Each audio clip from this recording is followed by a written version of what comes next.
Hello friends, कैसे हैं आप लोग। उम्मीद करता हूं कि अच्छे होंगे। दोस्तों, करंट अफेयर्स के अंतर्गत एक ये नया टॉपिक हमने आज स्टार्ट किया है, जिसमें हम आपको चर्चित व्यक्तियों के बारे में बताएंगे। हर परीक्षा में एक या दो प्रश्न इस टॉपिक से जरूर आते हैं, हमेशा पूछे जाते हैं। और इन चर्चित व्यक्तियों में कौन कौन होते हैं, जैसे किसी की नियुक्ति हुई है, या किसी पद पर वो नियुक्त किया गया है, या किसी ने त्यागपत्र दे दिया है, ठीक है, या कोई और भी विशेष कार्य के लिए व्यक्ति वो चर्चा में रहा है, ठीक है, या फिर किसी मतलब कोई खास व्यक्ति का, या वो सेलिब्रिटी है, या वो राजनेता है, या कोई ऐसा व्यक्ति है जिसने कोई महान कार्य किया है, उसका निधन हो गया है। तो इन टॉपिक को मिला करके भी जो है एक दो प्रश्न हमेशा परीक्षा में पूछे जाते हैं, ठीक है। कभी चर्चित व्यक्ति के बारे में, कभी निधन के बारे में, ठीक है, या फिर किसने त्यागपत्र दे दिया है, इन सबसे भी सवाल हमेशा पूछा जाता है।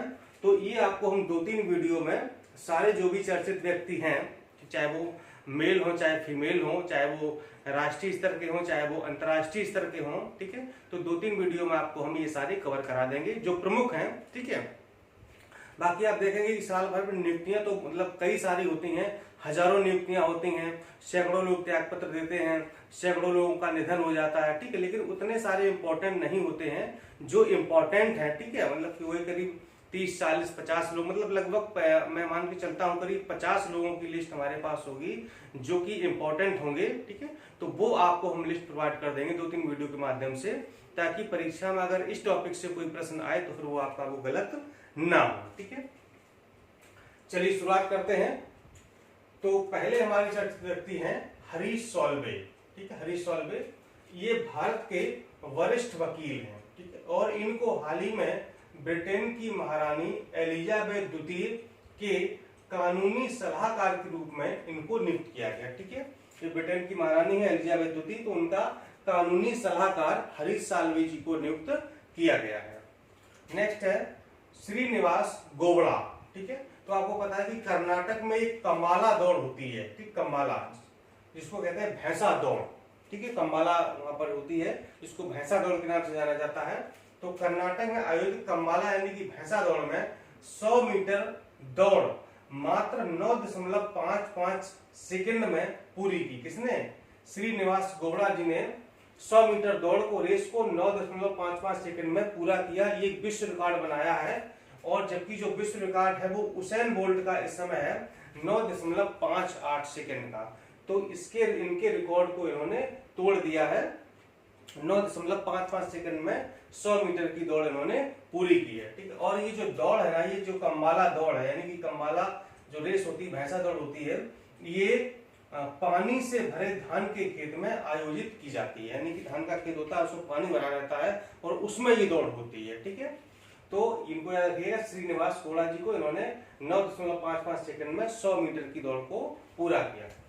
नेक्स्ट है डॉक्टर एम.एस. स्वामीनाथन। ये प्रसिद्ध भारतीय कृषि वैज्ञानिक है, आपको पता ही है, ठीक है। इन्होंने कृषि के क्षेत्र में विशेष योगदान दिया है।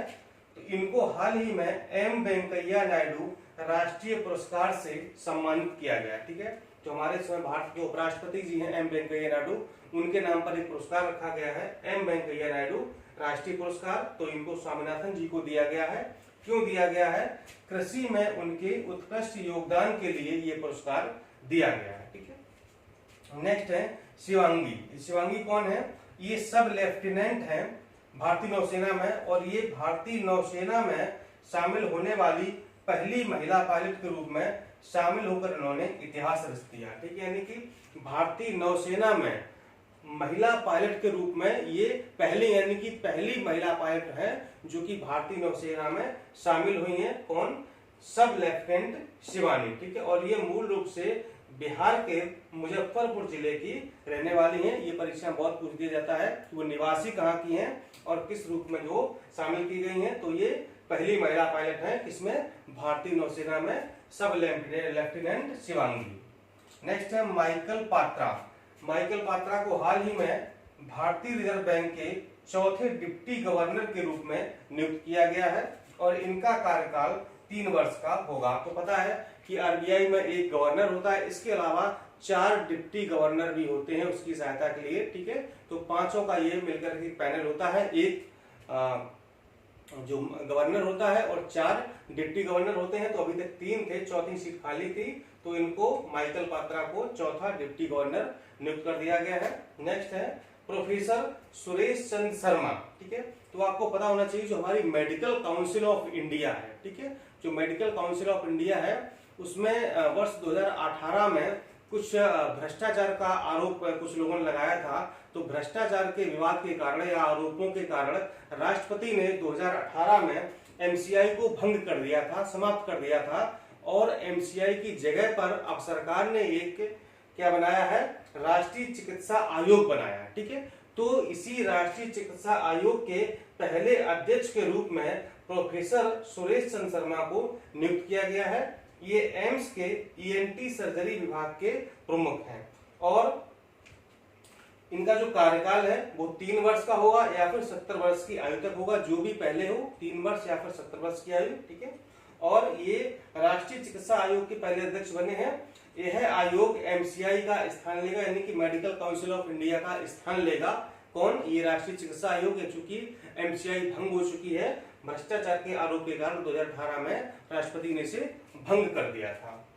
नेक्स्ट सुनील शेट्टी, आपको पता है कि ये बॉलीवुड अभिनेता है सुनील शेट्टी जी। तो इनको हाल ही में भारत की राष्ट्रीय डोप विरोधी एजेंसी नाडा की ब्रांड एम्बेसडर के रूप में नियुक्त किया गया। ठीक है, ये क्या है, नाडा क्या है, नेशनल एंटी डोपिंग एजेंसी। ये राष्ट्रीय डोप विरोधी एजेंसी है और इसी का जो वैश्विक स्तर पर होता है वो होती वाडा, WADA, world anti doping agency. ठीक है, तो नाडा का इनको एम्बेसडर नियुक्त किया गया है। ये क्या करेंगे, तो देश में खेल स्पर्धाओं को डोपिंग मुक्त बनाने में सहायक सिद्ध हो सकते हैं। ठीक है, आप देखते हैं कई खेलों में, चाहे वो वेट लिफ्टिंग हो या मतलब दौड़ हो या मतलब एथलेटिक्स हो, मतलब कई सारी चीजों आप देख रहे हैं कि कई खिलाड़ियों को डोपिंग में दोषी पाया जाता है, यानी कि प्रतिबंधित पदार्थ वो लेते हैं इसलिए उनको दोषी पाया जाता है। तो ऐसे वो पदार्थ ना लें, इन चीजों को डोपिंग से मुक्त बनाने में हो सकता है कि कुछ सहायता मिले। तो सुनील शेट्टी जी को इसका ब्रांड एम्बेसडर बनाया गया है। नेक्स्ट है काम्या कार्तिकेयन। ठीक है, काम्या कार्तिकेयन, तो ये क्या, एक पर्वतारोही है और ये विश्व की सबसे कम उम्र की पर्वतारोही बन गई हैं जिन्होंने माउंट एकांकागुआ की चोटी पर चढ़ी और तिरंगा फहराया। भारतीय पर्वतारोही है, विश्व की सबसे कम उम्र की पर्वतारोही है, माउंट एकांकागुआ की चोटी पर इन्होंने हाल ही में तिरंगा फहराया है, उस पर चढ़ी हैं। और ये जो माउंट एकांकागुआ है ये एशिया से बाहर दक्षिण अमेरिका की सबसे ऊंची चोटी, ध्यान रखिएगा, माउंट एकांकागुआ दक्षिण अमेरिका की सबसे ऊंची चोटी है। इसकी ऊंचाई लगभग 6,962 मीटर है। और जो काम्या कार्तिकेयन है उनकी उम्र 12 वर्ष की है और ये 7वीं कक्षा की छात्रा है। ठीक है, विश्व की सबसे कम उम्र की ये पर्वतारोही बन गई है, माउंट एकांकागुआ पर चढ़ने वाली। नेक्स्ट है प्रांजल पाटिल, ये आपने नाम सुना भी होगा। ये भारत की पहली नेत्रहीन महिला आईएएस है। पहली नेत्रहीन मतलब ब्लाइंड, बिल्कुल ब्लाइंड है ये, इनको बिल्कुल दिखाई नहीं देता है और इन्होंने अपने पहले ही प्रयास में 773वीं रैंक प्राप्त की है। ठीक है, और इनको हाल ही में तिरुवनंतपुरम यानी केरल में सब कलेक्टर का चार्ज संभाला इन्होंने। ठीक है, तो ये देश की पहली महिला नेत्रहीन आईएएस बन गई है, हो सकता है परीक्षा में पूछ दिया जाए। नेक्स्ट है सोमा रॉय बर्मन। ठीक है, ये हाल ही में भारत सरकार की लेखा महानियंत्रक नियुक्त की गई है, सीजीए। ठीक है, और ये सीजीए बनने वाली 24वीं व्यक्ति हैं और 7वीं महिला, यानी 24वीं सीजीए है और महिला के रूप में इनका 7वां स्थान है। ये सीजीए का होता है, ये सीजीए भारत सरकार का प्रधान लेखा सलाहकार होता है। ठीक है, प्रधान लेखा सलाहकार होता है किसका, भारत सरकार का।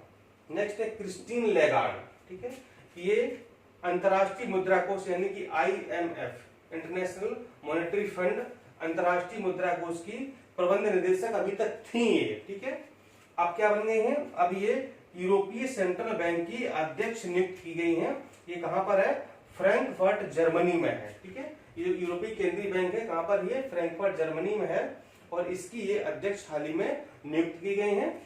नेक्स्ट है क्रिस्टालिना जॉर्जीवा। ठीक है, ये बुल्गारिया की अर्थशास्त्री हैं, इनको अंतर्राष्ट्रीय मुद्रा कोष की प्रबंध निदेशक बनाया गया, यानी कि क्रिस्टीन लेगार्ड का स्थान किसने लिया है, क्रिस्टालिना जॉर्जीवा ने लिया है। अभी तक आईएमएफ की प्रबंध निदेशक कौन थे? क्रिस्टीन लैगार्ड थी। अब कौन बन गई है? क्रिस्टालिना जॉर्जीवा बन गई है। इनका कार्यकाल 5 वर्ष का होगा और ये आईएमएफ की निदेशक बनने वाली दूसरी महिला है। पहली कौन थी? क्रिस्टीन लैगार्ड थी। दूसरी कौन है? क्रिस्टालिना जॉर्जीवा है। ठीक है, इसलिए मैंने दोनों को एक साथ लिख दिया ताकि आपको कंफ्यूजन ना हो। नेक्स्ट है संजय कोठारी। संजय कोठारी ये अभी वर्तमान में राष्ट्रपति के सचिव थे। 1978 बैच के सेवानिवृत्त आईएएस अधिकारी हैं। हरियाणा कैडर के रहे हैं, यानी कि 1978 बैच के हरियाणा कैडर के सेवानिवृत्त आईएएस अधिकारी हैं। इनको हाल ही में केंद्रीय सतर्कता आयुक्त यानी कि सीबीसी नियुक्त किया गया है। भारत का केंद्रीय सतर्कता आयुक्त नियुक्त किया गया है। किसको? संजय कोठारी जी को। नेक्स्ट है विमल जुल्का। ये 1979 बैच के मध्य प्रदेश कैडर के सेवानिवृत्त आईएएस अधिकारी है और इनको हाल ही में भारत सरकार का मुख्य सूचना आयुक्त यानी कि सीआईसी नियुक्त किया गया। ठीक है, ध्यान रखिएगा। विमल जुल्का क्या बने हैं? मुख्य सूचना आयुक्त बने हैं, जबकि संजय कोठारी केंद्रीय सतर्कता आयुक्त बने हैं। ठीक है, दोनों में अंतर, इसलिए मैंने एक साथ लिख दिया ताकि आपको याद करने में परेशानी ना हो। नेक्स्ट मनोज मुकुंद नरवाने। ठीक है, बहुत ही इंपॉर्टेंट नाम है, वेरी वेरी इंपॉर्टेंट है, परीक्षा में आ सकता है। ये भारतीय थल सेना के अध्यक्ष बनाए गए हैं और ये क्रम से 28वें है। ठीक है, यानी कि भारतीय थल सेना के 28वें अध्यक्ष नियुक्त किए गए हैं। कौन? मनोज मुकुंद नरवाने। ठीक है, नेक्स्ट है गिरीश चंद्र चतुर्वेदी। तो ये नेशनल स्टॉक एक्सचेंज एनएसई के चेयरमैन नियुक्त किए गए हैं। एनएसई नेशनल स्टॉक एक्सचेंज के ये चेयरमैन बनाए गए हैं। कौन? गिरीश चंद्र चतुर्वेदी। नेक्स्ट मासात सुगु। क्या लिखा? मासात सुगु असाकावा। ठीक है, तो इनको एशियाई विकास बैंक यानी कि एशियन डेवलपमेंट बैंक एडीबी के अध्यक्ष के रूप में इनको निर्वाचित किया गया है और इन्होंने ताकेहिको नकाओ का स्थान ग्रहण किया। यानी कि अभी एडीबी के अध्यक्ष कौन थे? ताकेहिको नकाओ थे। अब कौन बन गए हैं? मासात्सुगु असाकावा बन गए। ठीक है, एशियाई विकास बैंक के अध्यक्ष। नेक्स्ट है जस्टिस मदन बी लोकुर। ठीक है, ये आपने नाम सुना होगा। ये भारतीय सर्वोच्च न्यायालय के पूर्व न्यायाधीश हैं। ठीक है, और ये फिजी के उच्चतम न्यायालय में न्यायाधीश के रूप में इन्होंने शपथ ली है। ठीक है, जो फिजी का सर्वोच्च न्यायालय सुप्रीम कोर्ट है वहां पर इन्होंने न्यायाधीश के रूप में शपथ ली है और ये फिजी उच्चतम न्यायालय में अप्रवासी पैनल का हिस्सा होंगे। जो फिजी का उच्चतम न्यायालय सुप्रीम कोर्ट है वहां जो अप्रवासी पैनल है उसका ये हिस्सा होंगे, उसमें ये शामिल किए गए हैं। और ऐसा पहली बार है जब कोई पूर्व न्यायाधीश अन्य देश के शीर्ष न्यायालय में जज बना हो। ठीक है, ये पहला ऐसा मौका है जब कोई पूर्व न्यायाधीश, रिटायर्ड न्यायाधीश, पूर्व न्यायाधीश किसी अन्य देश के सर्वोच्च न्यायालय में जज के रूप में नियुक्त किया गया हो। और अंतिम है एके सीकरी। ये भी सर्वोच्च न्यायालय के पूर्व न्यायाधीश हैं। इनको सिंगापुर इंटरनेशनल कॉमर्शियल कोर्ट का अंतर्राष्ट्रीय न्यायाधीश नियुक्त किया गया। बहुत ही इंपॉर्टेंट है A K Sikri. Singapore international commercial court का अंतर्राष्ट्रीय न्यायाधीश नियुक्त किया गया है और इनका कार्यकाल 1 अगस्त 2019 से लेकर के जनवरी 2021 तक होगा। ठीक है, तो ये करीब आप देख रहे कि आई थिंक 20-22 लोगों का नाम, 25 लोगों का नाम लिखा हुआ है। ठीक है, इतने ही नाम आपको और हम दे देंगे तो करीब 50 लोगों की लिस्ट हो जाएगी। तो जो भी चर्चित व्यक्ति हैं और निधन वाले हैं या जो भी नियुक्तियों वाले हैं तो वो सब इसमें शामिल हो जाएंगे। तो अगर यहाँ से कोई प्रश्न आएगा, और आता ही आता है क्योंकि यहाँ से प्रश्न हमेशा पूछा जाता है। ठीक है, नियुक्तियों से संबंधित एक आध प्रश्न रहता है, कभी कभी 2 हो जाते हैं, कभी 3 भी हो जाते हैं। ठीक है, तो यहाँ से आपका कोई प्रश्न अब गलत नहीं होगा। ठीक है, चलिए इंतजार करिए अगले वीडियो का। नमस्कार।